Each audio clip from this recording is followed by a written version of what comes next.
guys, and welcome to another crochet cakes tutorial. In this tutorial I will be showing you how to make the squished single crochet stitch, a stitch with beautiful texture that can be worked either flat or in the round. So to begin, please grab your favorite yarn and your corresponding hook.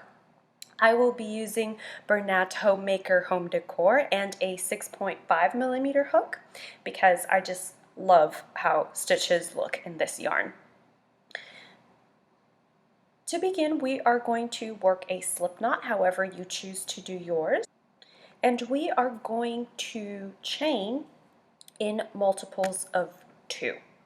So 1, 2, 3.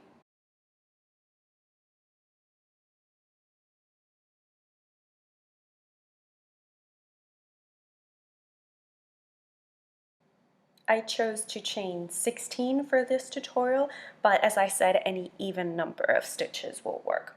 So to begin, we are going to start working into the 4th chain from the hook. And into this 4th chain, we're going to insert our hook, we're going to yarn over and pull up a loop. Now we're going to skip the next chain and we are going to work into the following one. We're going to insert our hook, yarn over, pull up a loop. We now have 3 loops on our hook, so we're going to yarn over, pull through all 3 loops. To complete the stitch, we make it chain 1.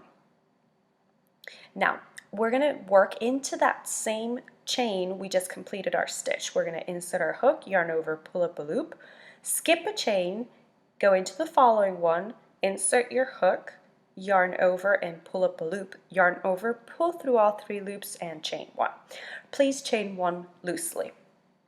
Once again, going into that same chain, we're going to insert our hook, yarn over, pull up a loop, skip a chain, and we're going to insert our hook into the following chain and pull up a loop. 3 loops on the hook, we are going to yarn over and pull through all 3 and chain 1. So essentially what we are doing is we're working single crochet decreases over 2 chains, correct? And we're completing the stitch by chaining 1. That is what we're going to keep doing until we reach the last 2 stitches of the chain.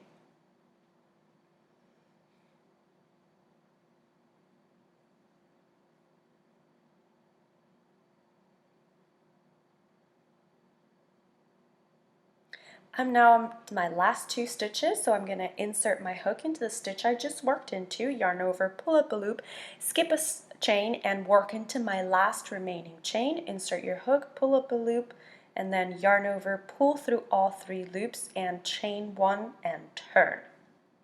So that was our base row.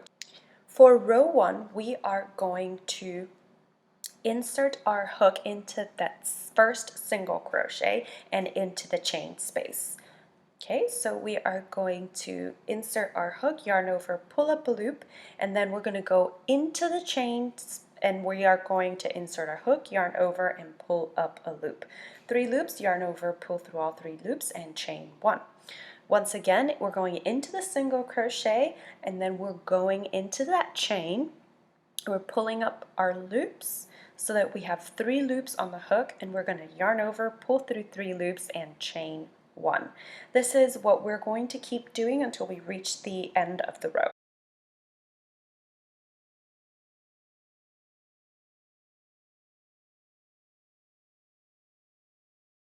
I have just completed my next to last stitch and I'm chaining 1. So now we're going to work our last stitch into the first single crochet from the base row and into that chain 4 as well. We're going to complete our stitch and we're going to chain 1 and turn our work. Now for row 2, what we are going to do is we're going to work exactly as before. We're going to go into our single crochet, pull up a loop, go into our chain, pull up a loop, yarn over, pull through 3 loops, and chain 1. So this part of the stitch hasn't really changed. We're just going to keep working our squished single crochet stitch over our single crochet and our chain, and then we are going to chain 1.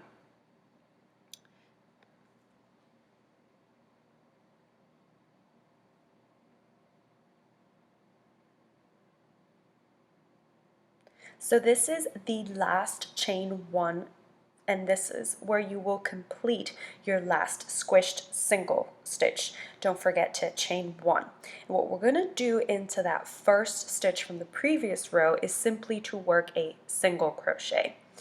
And this row 2 is what we will keep repeating across our pattern.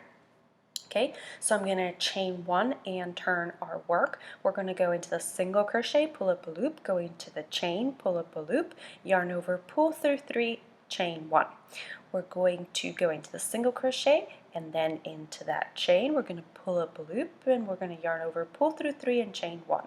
Single crochet, pull up a loop, chain, pull up a loop, yarn over, pull through 3 loops, chain 1.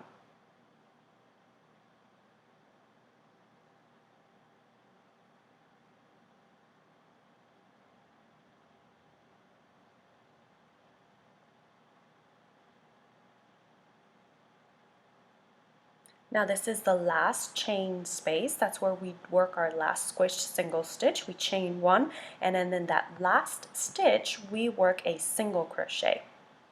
And this is what you will be repeating when you are working flat.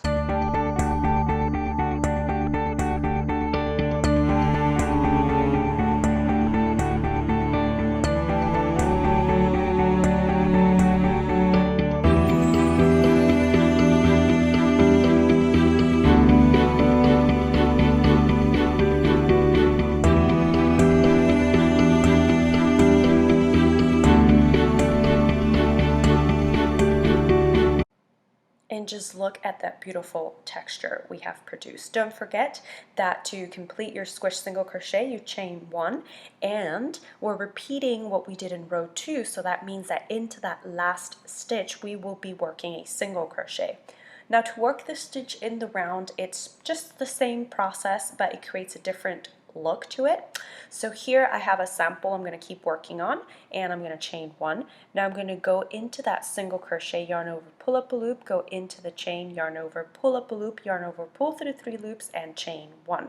So as you can see, it's the same process that we have been working flat, but we're just now working it in the round. And we end our round by chaining 1 and slip stitching into our first stitch, chain 1, and right where we chained 1 we will do our first squished, we'll begin our first squished single. So yarn over, pull through 3 loops and chain 1. Go into the single crochet, pull up a loop, go into the chain, pull up a loop, yarn over, pull through 3 loops and chain 1. So we're repeating the same process, but as you can see, the texture that's produced is entirely different to that when you work it flat. They're honestly both beautiful, and if you need any ideas, I am working on a crochet sock design that you can see here using this same stitch. So let me know what you would use this stitch for, and thank you for watching. Bye!